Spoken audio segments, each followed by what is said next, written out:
Lucas 14, versículos 15 al 24, dice así la palabra del Señor. Cuando uno de los que estaban sentados con él a la mesa oyó esto, le dijo: Bienaventurado todo el que coma el pan en el reino de Dios.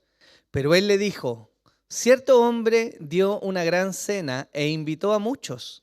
Y a la hora de la cena envió a su siervo a decir a los que habían sido invitados: Venid, porque ya está todo preparado. Y a todos a una comenzaron a excusarse. El primero le dijo: He comprado un terreno y necesito ir a verlo. Te ruego que me excuses. Y otro dijo: He comprado 5 yuntas de bueyes y voy a probarlos. Te ruego que me excuses. También otro dijo: Me he casado y por eso no puedo ir. Cuando el siervo regresó, informó de todo esto a su señor. Entonces, enojado el dueño de la casa, dijo a su siervo: Sal enseguida por las calles y callejones de la ciudad y trae acá a los pobres, los mancos, los ciegos y los cojos. Y el siervo dijo: Señor, se ha hecho lo que ordenaste y todavía hay lugar. Entonces el Señor dijo al siervo: Sal a los caminos y por los cercados y oblígalos a entrar para que se llene mi casa. Porque os digo que ninguno de aquellos hombres que fueron invitados probará mi cena. Amén. Hermanos, el ser humano es complejo en su forma de actuar y en su forma de vivir. Y evidentemente no podía ser menos si es un reflejo de la imagen de Dios, una imagen hoy día corrupta, borrosa, de alguna manera torcida de quién es Dios. Pero el ser humano sigue siendo imagen y semejanza de Dios. Y en la práctica es complejo el ser humano porque las decisiones que toma, la forma en que vive, el valor que le entrega a las cosas que están cerca de él, están muy relacionadas con algo que ni usted ni yo somos capaces de ver a simple vista. Y eso es los afectos del corazón. Podríamos fácilmente ser capaces de leer a una persona y de entender qué es lo que mueve su vida, su corazón, sus motivaciones. No escuchando sus palabras, sino viendo en qué, por ejemplo, usa su tiempo. En aquello que le dedicamos nuestra vida, nuestra energía, es aquello que atesoramos, ¿o no? Aquello que valoramos viene a ser de alguna manera aquello en lo que invertimos, lo que tenemos. Tiempo, recursos, dedicación, nuestra mente está enfocada, sí o sí, en aquellas cosas que nosotros valoramos. El problema de los seres humanos es que también somos hábiles mentirosos y tratamos de camuflar en muchas ocasiones lo que está pasando realmente en nuestro corazón. Algunos son buenos para mentir, otros son malos para mentir. Pero la realidad es que todos en alguna medida vivimos a la luz de los anhelos de nuestro corazón y muchas veces con nuestra boca profesamos otras cosas. ¿Qué es lo que hace en la práctica? Que andamos detrás de ciertas cosas y nuestra vida nos dirige y nos guía hacia allá. Y usted se pregunta, ¿qué tiene que ver esto que está hablando el pastor con la parábola? Bueno, la parábola tiene precisamente que ver con eso, porque habla de una situación que se da, que nos muestra de fondo los anhelos o los deseos del corazón de estos hombres a los cuales Jesús le está refiriendo esta parábola. La parábola de hoy día se llama, o la han titulado muchos teólogos, la parábola de la gran cena. Y aunque es parecida, muy parecida a la parábola que vimos la semana pasada, no es igual, tiene diferentes matices, se dio en circunstancias diferentes y vamos a ver hoy día a través de 3 puntos principales qué nos tiene que decir esta parábola a nosotros. Y me gustaría partir por explicar lo que la parábola es. Quiero ser enfático hasta el último día que vamos a predicar parábolas acá en esta serie, en que las parábolas, hermanos, son un tipo de literatura particular y las parábolas transmiten no muchos significados, sino una idea central. Es decir, cuando Jesús da esta parábola, y a pesar de que Él está ocupando un recurso de la vida cotidiana de los hombres que les habla para expresar muchas cosas, Él les quiere dejar en la mente una idea principal. Eso es una parábola. Por lo tanto, cuando leemos esta parábola, tenemos que conocer aspectos de contexto para poder entender qué está pasando acá. Y eso nos lo da precisamente el capítulo 14 de Lucas. Si usted lee el capítulo, se va a dar cuenta que Jesús estaba en la casa de un hombre fariseo, de un gobernante fariseo, en un día particular, el día de descanso, en el Sabbat. Jesús estaba ahí entonces reunido con este gobernante y con otros fariseos que él había invitado. Esa era la audiencia de Jesús en este día. Jesús comienza a mirar la dinámica que ocurre en esta casa de este gobernante y se da cuenta que muchos de los hombres que habían sido invitados por el gobernante corrían a sentarse en los primeros lugares de la mesa. De hecho, antes de dar esta parábola, Jesús les dice, oye, es mejor que cuando tengan este tipo de invitaciones, esperen a que el dueño de la casa los llame a sentarse en el mejor lugar antes de que ustedes corran y después les diga, oye, ¿sabes qué? Tienes que correrte a otro lugar porque hay otro invitado que tiene mayor honor. Ese es el contexto en el que se da la parábola. Acto seguido, viene Jesús y dice esta parábola. Ahora, hermanos, los banquetes en esta época eran algo conocido. Jesús no está hablando algo que era desconocido para los hombres que tenía delante. Muy por el contrario, por su posición de gobernantes, ellos sabían lo que era la práctica de los banquetes. Y hay algunas particularidades que son importantes de mencionar para que entendamos qué está tratando de decir Jesús. Una de esas particularidades era que estas comidas se caracterizaban, hermanos, por la abundancia y la duración. Habían banquetes que bien podían durar una noche, o hasta el otro día, o hasta la noche siguiente, y seguía, incluso podían durar días. Un ejemplo de eso lo tenemos cuando Jesús hace su primer milagro, ¿cierto? Que es la multiplicación del vino. Se les estaba acabando el vino porque el carrete estaba durando mucho. Eso es lo que estaba pasando. Ese banquete, que era una celebración de bodas, se había extendido demasiado, tanto que Jesús tuvo que intervenir. Entonces eso era algo común de los banquetes. Otro aspecto interesante es que en los banquetes había una doble invitación. Cuando el hombre estaba pensando en hacer este banquete, él tenía su lista de invitados y llamaba a sus siervos a invitar a los hombres. Pero no era una invitación cualquiera. Esta invitación que los siervos del hombre iban a hacer era una confirmación. Ellos iban donde los invitados y le decían, mi amo, mi señor, el amo de la casa te está invitando a un banquete. ¿Vas a ir? Y los invitados decían, sí. Por eso iban. Esa es la primera confirmación. Pero después de eso, una vez que los preparativos estaban listos, entonces el dueño de la casa llevaba de nuevo a sus siervos para ir a buscar a los invitados y decirles, ahora sí está preparado. ¿Ya? Y eso es importante porque nos muestra una dinámica que está ocurriendo en la parábola. Ahora, hermanos, los banquetes también eran particulares. Porque más allá de la celebración en sí misma, un nacimiento o una boda o algo importante que celebrar, los banquetes tenían la idea de reforzar la honra y el estatus de aquellos que estaban invitando. Es decir, los hombres que tenían una cuota de poder o que tenían muchos bienes o que tenían una posición política como este gobernante o que tenían un poder religioso, ellos hacían banquetes para ostentar todo lo que poseían. Es decir, ellos querían brillar en medio del banquete. Esto tiene una implicancia importante y es que las invitaciones a los banquetes entonces no eran hechas a cualquier persona. No. ¿Quiénes iban a los banquetes? Iban los hombres que tenían o poder, o riquezas, o estatus, o control. No iba cualquier hombre. ¿Por qué? Porque también era una práctica habitual que a los banquetes se invitaba a aquellos que podían devolver la mano. Yo voy a invitar a un hombre que sé que el día de mañana me puede invitar a mí de vuelta. Y eso reduce inmediatamente el rango de qué tipo de personas puedo yo invitar. En muchos banquetes, hermanos, la arrogancia venía a ser el plato principal y la jactancia de las posesiones, el lujo y el poder era la regla. En este escenario particular, hermanos, no había lugar para los pobres. No había lugar para los lisiados.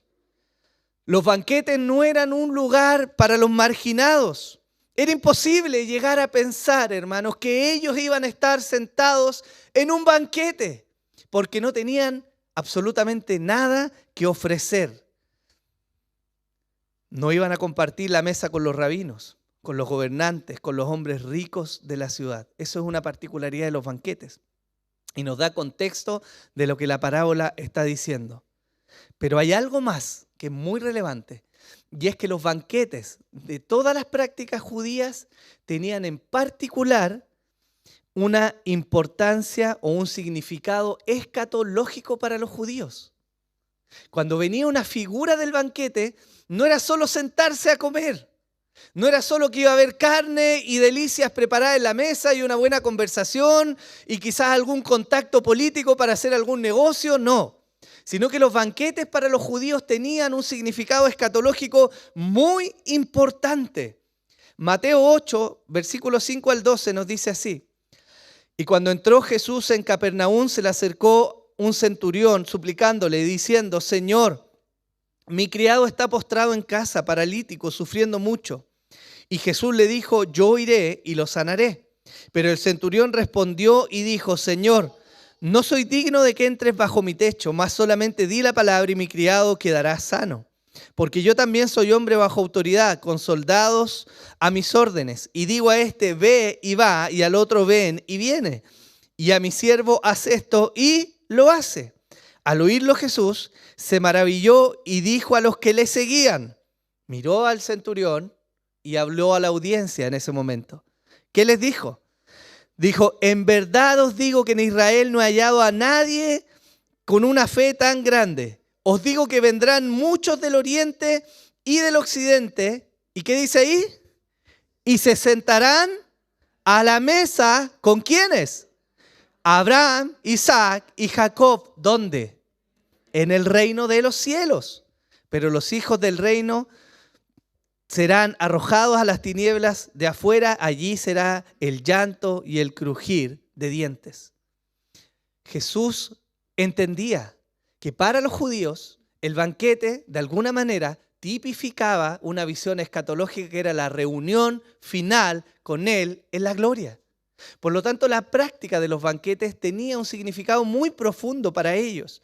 Una antigua profecía de Isaías que proclama la victoria del Señor, también muestra que al final de los tiempos nos vamos a encontrar con algo, que va a ser una celebración en una mesa en la gloria. Isaías 25 del 6 al 9 dice así: y el Señor de los ejércitos preparará en este monte para todos los pueblos, ¿qué va a preparar? Un banquete de manjares suculentos. Un banquete de vino añejo, pedazos escogidos con tuétano y vino añejo refinado. Y destruirá en este monte la cobertura que cubre todos los pueblos y el velo que está extendido sobre todas las naciones. Él destruirá la muerte para siempre. El Señor Dios enjugará las lágrimas de todos los rostros y quitará el oprobio de su pueblo sobre toda la tierra, porque el Señor ha hablado. Y en aquel día se dirá: he aquí, este es nuestro Dios, a quien hemos esperado para que nos salvara. Este es el Señor a quien hemos esperado. Regocijémonos y alegrémonos en su salvación. Por lo tanto, la práctica de los banquetes también traía al corazón de muchos judíos la esperanza de ver aquella gloria en que estarían ahí con el Señor. ¿Me siguen hasta acá? Perfecto. Dicho esto, hermanos, la parábola entonces que el Señor Jesús está nombrando frente a su público no era aleatoria. Él quería desafiar las motivaciones de este grupo de judíos que estaban delante de él, mientras ponía sobre la mesa algo maravilloso que habla de Dios y de su carácter. Si parafraseamos, podemos decir que el reino de los cielos es semejante a un señor que preparó un gran banquete para sus invitados, pero que estos lo rechazaron con excusas baratas, y que entonces este señor, lleno de gracia y generosidad, invitó a participar en él a todos aquellos que no eran dignos de estar allí. ¿Esto nos da mayor entendimiento de lo que la parábola significa? Claro que sí. Por eso, cuando Jesús venía hablando todo esto, antes de llegar en la parábola, parte la parábola con una exclamación que parece casi no ser parte del texto, que es el versículo 15, que dice, cuando uno de los que estaban sentados con él a la mesa oyó esto, le dijo, bienaventurado todo el que coma el pan en el reino de los cielos. ¿Ya? Todo eso viene a ser o a armar el contexto de la parábola que Jesús viene a decir. Y hay dos cosas principales que yo quiero mencionar de ellas, que son dignas de relatar. Primero, las excusas que pusieron los hombres y en segundo lugar, lo que ocurrió con aquellos que fueron invitados posterior. Hablando de las excusas, hermanos, quiero mencionarles algo que es importante de destacar. Y no quiero llamarlos solo excusas, quiero llamarlos patrañas. Eso fue lo que los hombres en la parábola presentan delante del Señor. Patrañas. La patraña no es simplemente una excusa válida, sino que es un engaño. Es una mentira para zafar de alguna situación. Por eso le puse patrañas. Y los versículos 16 al 20 dicen así. Pero él le dijo, cierto hombre dio una gran cena e invitó a muchos, y a la hora de la cena envió a su siervo a decir a los que habían sido invitados, venid porque ya todo está preparado. Y a una comenzaron a presentar patrañas. El primero le dijo, he comprado un terreno y necesito ir a verlo, te ruego que me excuses. Y otro dijo, he comprado 5 yuntas de bueyes y voy a probarlos, te ruego que me excuses. También otro dijo, me he casado y por eso no puedo ir. Él no tenía permiso, él está excusado. Pero hermanos, es interesante notar, según la tradición judía, como lo dije al inicio, que los que rechazaron esta segunda invitación ya se habían comprometido en primera instancia. El amo, el dueño de la casa, el señor que hizo el banquete, no se le ocurrió de un momento a otro, vayan a invitar, ay, me faltó Pepito, vayan a buscarlo. No. Los invitados que él va a buscar en la parábola son hombres que ya se habían comprometido y que habían dicho, voy a ir. Por eso son patrañas. ¿Por qué esto es importante, hermanos? Porque nos habla de que la inasistencia de sus invitados no fue aleatoria, sino que fue deliberada. Ellos sabían que tenían que ir.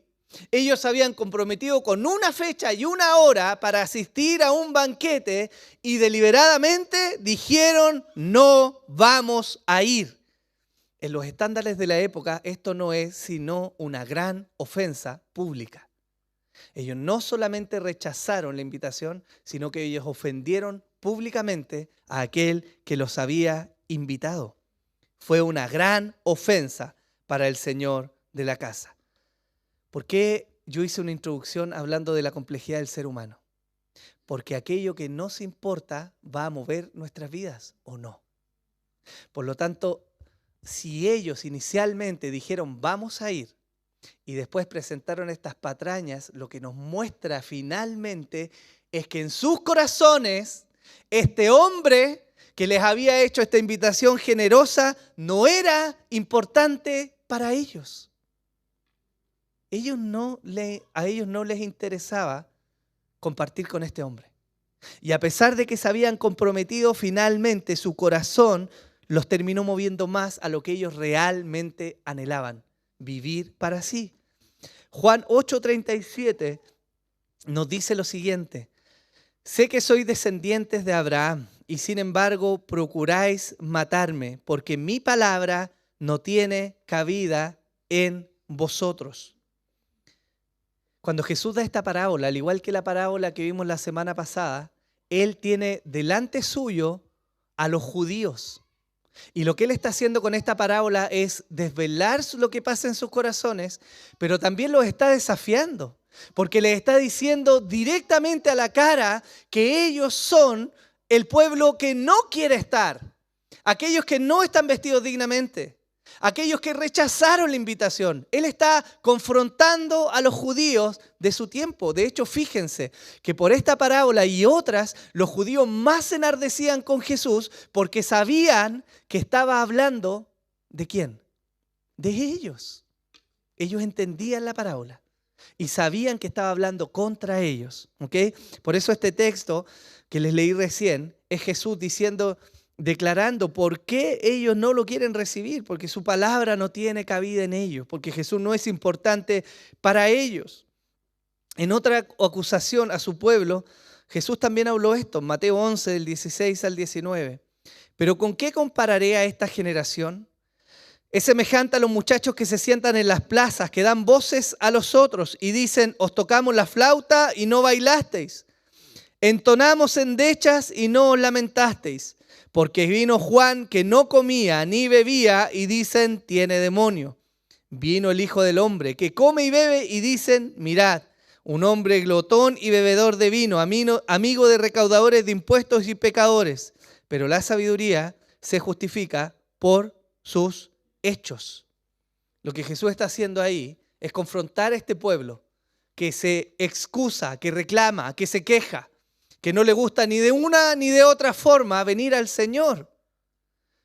Miren a un hombre santo y lo terminan matando. Ven a un hombre que comparte con la gente y lo terminan matando. Este pueblo al cual el Señor le habla no quiere recibir a su Mesías. Y se presentan las excusas de la parábola entonces. El primero compró un terreno y lo necesitaba ir a ver. El segundo que tiene que probar una yunta de bueyes. Y el tercero que estaba casado. Hermanos, ¿acaso creemos que el hombre que compró el campo lo compró sin verlo? ¿De verdad? ¿Se iba a atrever a gastar una cantidad de dinero en esa época sin ver lo que estaba comprando? ¿O pensamos que el campo se iba a mover de lugar? El hombre tenía que ir a ver el campo porque podía que el campo le saliera en pie y saliera corriendo de ese lugar. Imagínese, si no iba a ver el campo se iba a ir y no iba a estar. ¿Le suena ridículo, no? Bueno, así de ridículas fueron las excusas que ellos presentaron. Inapropiadas, patrañas, ridículos. No tenían sustento esas excusas que ellos estaban presentando. El otro hombre, ¿ustedes creen que hubiera invertido en 5 yuntas de bueyes si no hubiera probado los animales antes? ¿Con el costo que eso significaba? Usted va a comprar un auto por internet, ¿cierto? Y esperar que llegue bueno. Hermano, es ridículo. ¿Acaso no había otra oportunidad, otro día, para probar las yuntas de bueyes? ¿Se iban a ir? ¿Se iban a arrancar? ¿Se iban a morir? ¿Tenían vigencia? ¿Se iban a vencer los bueyes? No, hermanos.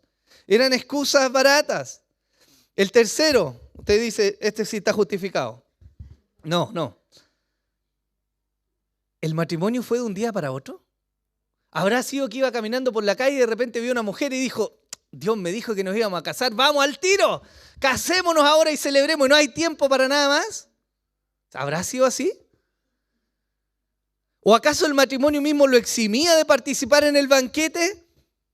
¿No hubiera ganado un par de matripuntos diciéndole, ¿sabes qué? Nos invitaron a un banquete, vamos juntos? ¿O no? Eran patrañas. Las excusas presentadas en la parábola, a propósito, elaboradas por el Señor Jesús, son una muestra que hablan finalmente del tenor del corazón de estos hombres. Hubiera sido preferible que ellos dijeran, no quiero ir, a que hubieran empeñado su palabra y hubieran comprometido los recursos de otros en decir, voy a ir para luego no querer asistir. Esto tiene algo importante que decirnos a nosotros, hermanos, respecto a nuestro carácter. Porque la Escritura dice, antes bien, sea vuestro hablar sí, sí o no, no. Y lo que es más de esto, procede del mal. Yo les decía al inicio, somos buenos mentirosos. Empeñamos con frecuencia nuestra palabra no dando la talla. Y muchos llegan a ser como este cuento de Pepito y el lobo, no sé si se llama, ¿cierto? Que decía, ahí viene el lobo, ahí viene el lobo. Y al final la gente terminaba no creyéndole. Y la Escritura nos aconseja, si tú vas a decir algo, cúmplelo. No puedes empeñar tu palabra. y después no cumplir lo que estás diciendo. Es una ofensa. Los otros alrededor de ti se van a mover conforme las cosas que tú le vas diciendo o no. O cuando le decimos a nuestro hijo, hijo, este sábado sí o sí vamos a salir, ¿qué es lo que hacen los hijos el sábado en la madrugada? Papá, tú dijiste que íbamos a salir. Dijiste que íbamos a salir, vamos. Ellos esperan, ¿o no? Hermanos, el empeñar nuestra palabra y ser honestos y verdaderos cumplidores de lo que decimos es muy relevante. ¿Sabe por qué? Porque de todas las criaturas que hay en la tierra, solo una es portadora de la imagen y la semejanza de Dios. Solo una de todas las criaturas que existen es reflejo de Dios y es el ser humano. Y si hay algo que Dios no es mentiroso. Dios jamás miente. Si Él dice lo voy a hacer, Él lo hace. Por lo tanto, tanto más para las criaturas que llevan su imagen, los que osan invocar el nombre de Dios sobre sí, tanto más deben ser veraces. Si no, no comprometan su palabra. Entonces, este tenor de las excusas, Jesús lo utiliza para mostrar lo que realmente pasa en el corazón de estos hombres. ¿Ya? El rechazo a la invitación de Jesús es una triste evidencia de un corazón endurecido. El rechazo, la indiferencia a todo lo que el amo de casa había preparado, los animales que había matado, las verduras que había preparado, el trajín de sus siervos, la preparación de su casa, todo estaba siendo despreciado por estos hombres que se habían comprometido pero que no querían cumplir. Y esto nos muestra de trasfondo la realidad de este pueblo Israel. Isaías 29:13 dice, dijo entonces el Señor, por cuanto este pueblo se me acerca con sus palabras y me honra con sus labios, pero aleja de mí su corazón.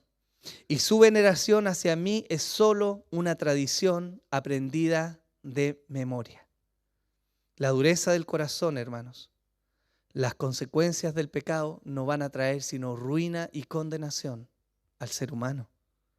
Y muchos podrían llegar quizás hoy día a cuestionar los métodos del Señor y preguntar, oye Señor, pero ¿por qué no abren los ojos de este pueblo Israel?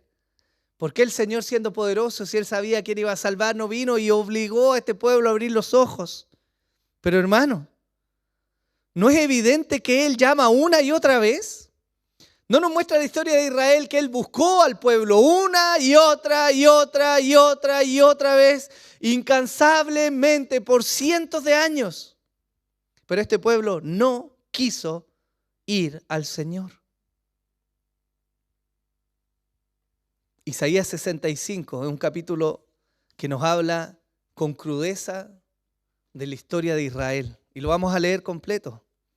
Dice así: me dejé buscar por los que no preguntaban por mí. Me dejé hallar por los que no me buscaban. Dije, heme aquí, a una nación que no invocaba mi nombre. Extendí mis manos todo el día hacia un pueblo rebelde, que anda por el camino que no es bueno, en pos de sus pensamientos. Un pueblo que de continuo me provoca en mi propio rostro, sacrificando en huertos y quemando incienso sobre ladrillos. Que se sientan entre sepulcros y pasan la noche en lugares secretos, que comen carne de cerdo y en sus ollas hay caldo de carnes inmundas. Que dicen, quédate donde estás, no te acerques a mí, porque soy más santo que tú. Estos son humo en mi nariz, fuego que arde todo el día. He aquí, escrito está delante de mí, no guardaré silencio, sino que les daré su pago y les recompensaré en su seno. Por vuestras iniquidades y por las iniquidades de vuestros padres juntamente, dice el Señor. Porque quemaron incienso en los montes y en las colinas me injuriaron. Por tanto, mediré en su seno su obra pesada. Así dice el Señor, como cuando se encuentra mosto en el racimo de alguien y alguien dice, no lo destruyas porque en él hay bendición. Así haré yo por mis siervos para no destruirlos a todos. Sacaré de Jacob descendencia y de Judá heredero de mis montes.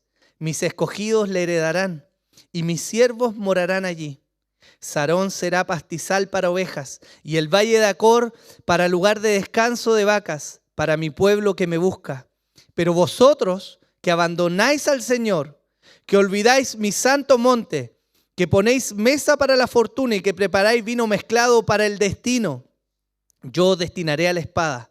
Y todos vosotros os encorvaréis para la matanza, porque llamé, mas no me respondiste. Hablé, mas no oísteis.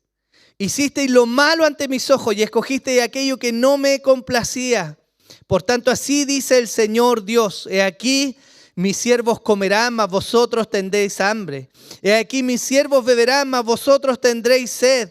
He aquí, mis siervos se alegrarán, mas vosotros seréis avergonzados. He aquí, mis siervos darán gritos de júbilo con corazón alegre, mas vosotros clamaréis con corazón triste y con espíritu quebrantado gemiréis. Y dejaréis vuestro nombre como maldición a mis escogidos. El Señor Dios te matará. Pero mis siervos serán llamados por otro nombre, porque el que es bendición en la tierra será bendecido por el Dios de la verdad. Y el que jura en la tierra jurará por el Dios de la verdad, porque han sido olvidadas las angustias primeras y porque están ocultas a mis ojos. Pues he aquí, yo creo cielos nuevos y una tierra nueva, y no serán recordadas las cosas primeras ni vendrán a la memoria. Pero gozaos y regocijaos para siempre en lo que voy a crear. Porque aquí voy a crear a Jerusalén para regocijo y a su pueblo para júbilo. Me regocijaré por Jerusalén y me gozaré por mi pueblo. No se oirá más en ella, voz de lloro ni voz de clamor. No habrá más allí niño que viva pocos días, ni anciano que no complete sus días, porque el joven morirá a los 100 años y el que no alcance los 100 años será considerado maldito. Construirán casas y las habitarán, plantarán también viñas y comerán su fruto.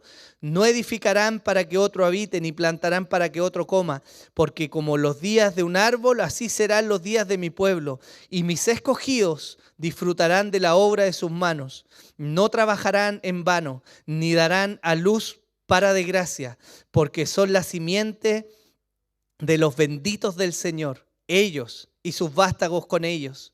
Y sucederá que antes que ellos clamen, yo responderé. Aún estarán hablando y yo habré oído. El lobo y el cordero pasarán juntos, y el león como el buey comerá paja, y para la serpiente el polvo será su alimento. No harán mal ni dañarán en todo mi santo monte, dice el Señor. Esta es una imagen maravillosa y terrible a la vez, porque nos hace recordar qué es lo que el Señor tiene preparado. Pero nos muestra con mayor énfasis el profeta cómo Dios desecha a un pueblo idólatra que no quiere buscarlo. Dios buscó a Israel tantas veces y de tantas maneras, pero Israel no vino al Señor. Él llamó, Él envió profetas, hizo señales, hizo milagros, llamó a un pueblo y aún así el pueblo no quiso ir. Por eso la parábola, hermanos, está mostrando claramente cómo el Señor ha de desechar a ese Israel para llamar así a un pueblo nuevo. No a todo Israel, porque los discípulos eran precisamente israelitas, pero para desechar a aquellos que no iban. Hermanos, la verdad es que Dios ha tendido su mano sobre nuestras vidas. Y la negación a recibir su amorosa invitación no es sino una muestra de la dureza de nuestro corazón y de la maldad de nuestro pecado. Pero eso nos habla de algo más que es importante en la parábola, que es la gracia para aquellos que no eran dignos. Lo que vino a ser de maldición para unos, vino a ser de bendición para otros. Y eso muestra la infinita gracia del Señor. El versículo 21 al 24 de Lucas 14, la parábola nos dice así. Cuando el siervo regresó, informó de todo esto a su señor. Entonces, enojado, el dueño de casa dijo a sus siervos: sale enseguida por las calles y callejones de la ciudad y trae acá a los pobres, los mancos, los ciegos y los cojos. Y el siervo dijo: Señor, se ha hecho lo que ordenaste y todavía hay lugar. Entonces el Señor dijo al siervo: sal por los caminos y por los cercados y oblígalos a entrar para que se llene mi casa, porque os digo que ninguno de aquellos hombres que fueron invitados probará mi cena. Jesús está dando una declaración fuerte. Está confrontando a los judíos, a los fariseos, a los gobernantes, a aquellos que no querían recibirle. Y les está diciendo: ustedes rechazaron, por lo tanto, serán rechazados. Pero vendrán otros. Y estos otros, hermanos, y aquí viene la gracia maravillosa. Estos otros son aquellos que no son dignos de estar ahí. No son dignos. Los pobres, los mancos, los ciegos, los cojos, aquellos que no tienen hogar, los que están vagando en las calles, abandonados en los caminos, los parias, los rechazados de la sociedad de ese tiempo, nunca iban a ser invitados a un banquete. ¿Qué tenían que hacer en la mesa de los ricos? ¿Cuál era su influencia? ¿Cuál era su aporte? ¿En qué servían para traer algo de honor al Señor que los había invitado? En nada. Y eso es la gracia del Evangelio, hermanos. ¿Qué ganaría un fariseo? ¿Qué ganaría un gobernador, un líder religioso? No hay favores de vuelta. No hay riqueza, no hay honor, no hay gloria, no hay poder en este tipo de hombres. Hermanos, cuando vemos esto, ¿en quién pensamos? ¿No es obvia la conclusión? Que la gracia vino sobre los gentiles por el rechazo de Israel. ¿No es esto lo que Dios nos está diciendo? ¿Acaso no es un fiel reflejo de la búsqueda incansable de Dios por un pueblo que no quiere recibirlo? Y como consecuencia, la gracia vino sobre nuestras vidas. Y hoy día estamos acá, hermanos, frente a la mesa de Dios, servida la cena espiritual para nuestro alimento. Pero hay una pregunta que no podemos dejar pasar por alto, hermanos. ¿Acaso merecemos estar acá? Hermanos, ¿merecemos estar acá? No hay forma, hermanos. No hay forma en que mereciéramos estar acá delante de Dios. No es nuestra piedad, hermanos. No son las obras que podemos llegar a hacer. No hay influencia, poder en nosotros, sino que todo lo contrario. Nuestras obras muestran de que en realidad estábamos más que perdidos, alejados de esta mesa. Pero hay un pero maravilloso del Señor. Pero Cristo vino a nuestras vidas y nos halló ahí, botados al costado del camino, mancos, lisiados, perdidos, sin esperanza, hermanos. Esa es la gracia del Evangelio. Que no hay belleza en nosotros, ni poder, ni capacidad, como para que Dios viera algo que quisiera salvarnos. Todo lo contrario. Nos salvó a pesar de nosotros, no por nosotros. El Salmo 16 dice: me harás a conocer la senda de la vida. En tu presencia hay plenitud de gozo y en tu diestra deleites para siempre. Hermanos, en los términos de la parábola, la vida de los invitados que no asistieron al banquete no cambió para nada. Aquellos que rechazaron la invitación siguieron viviendo en sus vidas, cultivando sus tierras, probando sus animales. Pero la vida de los que fueron invitados cambió rotundamente. Es tremendo ver eso. El haber sido llamados, hermanos, al Señor, no solo cambió nuestra vida actual, sino que cambió el destino de nuestra eternidad. Y eso muestra la gracia del Señor. Hermanos, para concluir, quiero que medites en esto. ¿Cómo has respondido primeramente a la invitación del Señor? Ciertamente estamos acá escuchando, pero quiero que entiendas que la invitación de Dios que se extiende y que se ha extendido por años sobre tu vida no va a ser para siempre. La parábola muestra que la paciencia del Señor en algún momento se acabó. Y parece que nosotros somos de esos que piensan que Dios va a estar infinitamente llamando a nuestras vidas. Pero no hay nada en la Biblia que diga que va a ser así. Yo te pregunto, ¿de verdad necesitas ir a mirar el campo que compraste? ¿No puedes esperar que vayas a probar tus yuntas de bueyes? Tu familia que Dios te dio, los hijos que Dios te dio, la familia que Dios te dio, son un obstáculo para llegar a Él. ¿En serio? ¿En serio tú vienes a decirle a Dios, Señor, no puedo estar? Por los hijos que tú me diste, yo no puedo estar. Por la familia que tú me diste, yo no puedo estar. Por el trabajo que tú me diste, Dios, no. Por ese trabajo que tú me diste para bendición, yo no puedo ir a ti. ¿En serio? ¿En serio nos presentamos así delante del Señor?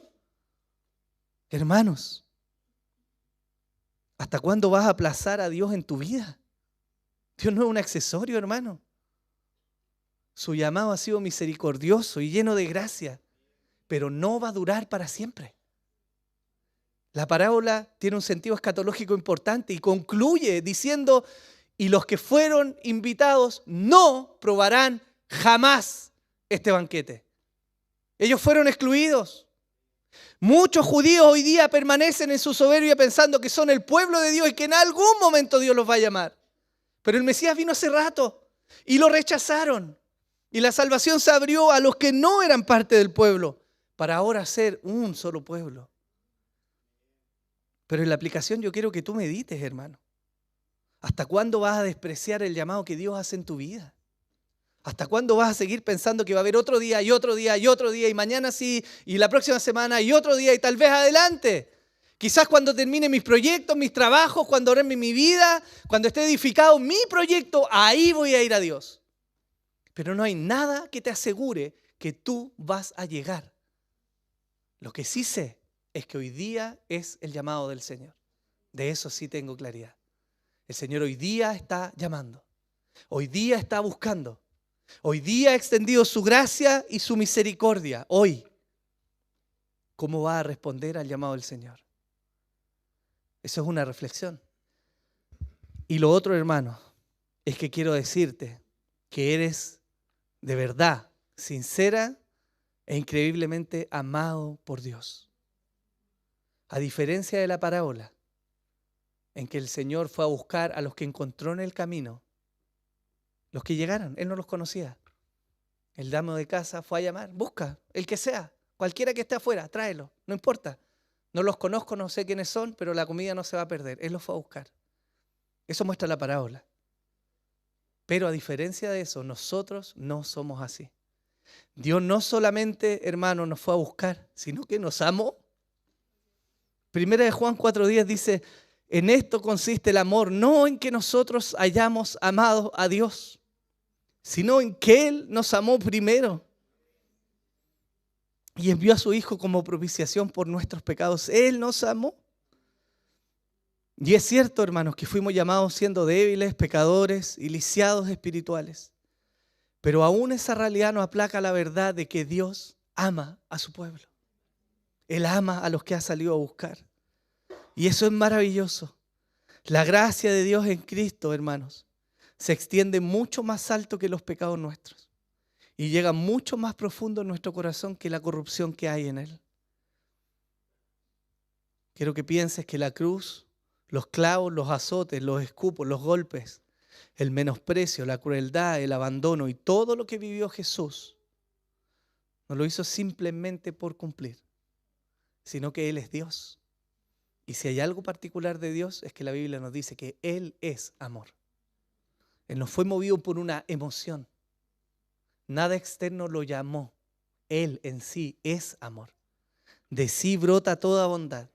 Y esa bondad puso la mirada en nosotros, sin que hubiera nada que le pudiéramos ofrecer a Él. Eso es la gracia del Señor. Romanos 8, del 31 al 39 dice así. Entonces, ¿qué diremos a esto? Si Dios está por nosotros, ¿quién estará contra nosotros?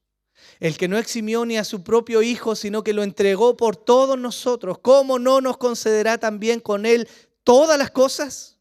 ¿Quién acusará a los escogidos de Dios? Dios es el que justifica. ¿Quién es el que condena? Cristo Jesús es el que murió, sí, más aún el que resucitó, el que además está a la diestra de Dios, el que también intercede por todos nosotros. ¿Quién nos separará del amor de Cristo? ¿Tribulación o angustia o persecución o hambre o desnudez o peligro o espada? Tal como está escrito, por causa tuya somos puestos a muerte todo el día. Somos considerados como ovejas para el matadero. Pero en todas estas cosas somos más que vencedores por medio de aquel que nos amó. Porque estoy convencido de que ni la muerte, ni la vida, ni ángeles, ni principados, ni lo presente, ni lo porvenir, ni poderes, ni lo alto, ni lo profundo, ni ninguna otra cosa creada nos podrá separar del amor de Dios, que es en Cristo Jesús, Señor nuestro. 3 veces en estos versículos, 3 veces el Señor declara lo que lo mueve a guardar a su pueblo. Y no es otra cosa, sino que Él ama a su pueblo. El apóstol dice, ¿quién nos va a separar del amor de Cristo? No está diciendo quién nos va a separar del servicio, del dar, del estar, del hacer. No, del amor. Nada nos puede separar del amor de Dios. Es por ese amor que Él envió a su Hijo a morir por nosotros. Es ese amor el que sustenta a su iglesia y guarda a su pueblo. Por lo tanto, hermanos, hoy día que celebramos la Santa Cena y prefiguramos el banquete que algún día celebraremos en los cielos, yo me pregunto, no para que me respondas a mí, pero yo me pregunto, ¿vas a responder al llamado del Señor? ¿O va a ser otro accesorio más de algún día en tu vida? Porque hoy día hay gracia para los que busquen al Señor.